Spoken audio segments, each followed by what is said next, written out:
Breakfast ரொம்ப காம்ப்ளிகேட்டடாக இருக்கணும்னு அவசியம் இல்லை. ஜஸ்ட் சிம்பிள் இன்க்ரீடியன்ஸ் இருந்தால் போதும். நல்ல ப்ரோட்டீன் ரிச் பிரேக்ஃபாஸ்ட் பண்ணலாம். நான் யூஸ் பண்ணுற எல்லா இன்க்ரீடியன்ஸோட லிஸ்ட்டும் நான் டிஸ்கிரிப்ஷனில் மென்ஷன் பண்ணுறேன். மறக்காமல் செக் பண்ணிக்கோங்க. ஒரு கப் அளவுக்கு சோயா சங்க்ஸ். இது நம்ம பாடிக்கு தேவையான ப்ரோட்டீன் கொடுக்கும், ஆனால் ரொம்ப ஹெவியாக இருக்காது.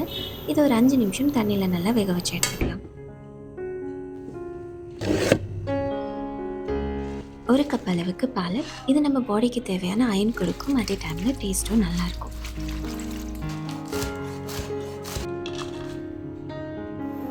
சோயாவை நல்லா வேக வச்சாச்சு. இது இப்போ நம்ம தனியாக எடுத்து எக்ஸஸ் வாட்டர் நல்லா பிழிஞ்சு எடுத்துட்டு ஒரு வாட்டி அரைச்சி எடுத்துக்கலாம்.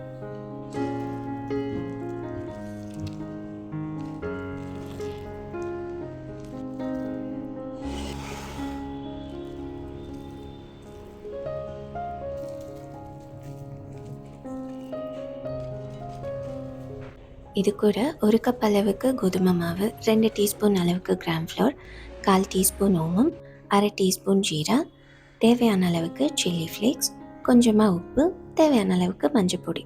இது எல்லாத்தையும் சேர்த்து சப்பாத்தி மாவு மாதிரி நல்லா பிசைஞ்சு எடுத்துக்கலாம். தண்ணி கொஞ்சம் கொஞ்சமாக பார்த்து சேர்த்துக்கோங்க.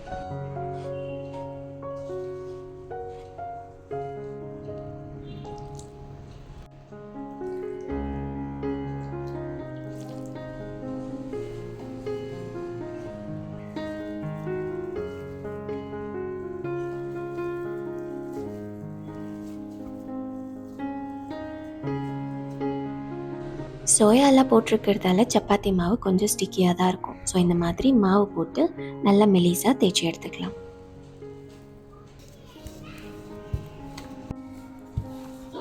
கடைசியாக கொஞ்சமாக எள்ளு மேலே ஸ்ப்ரிங்கிள் பண்ணிங்கன்னா அந்த நட்டி ஃப்ளேவர் சூப்பராக இருக்கும்.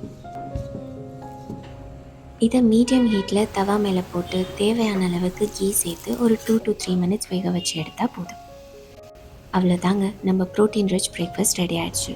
நான் இதை ஹோல் ஃபேமிலிக்கு செஞ்சுருக்கேன். ரொம்ப டேஸ்டியாக இருக்கும். நீங்களும் ட்ரை பண்ணி பாருங்கள்.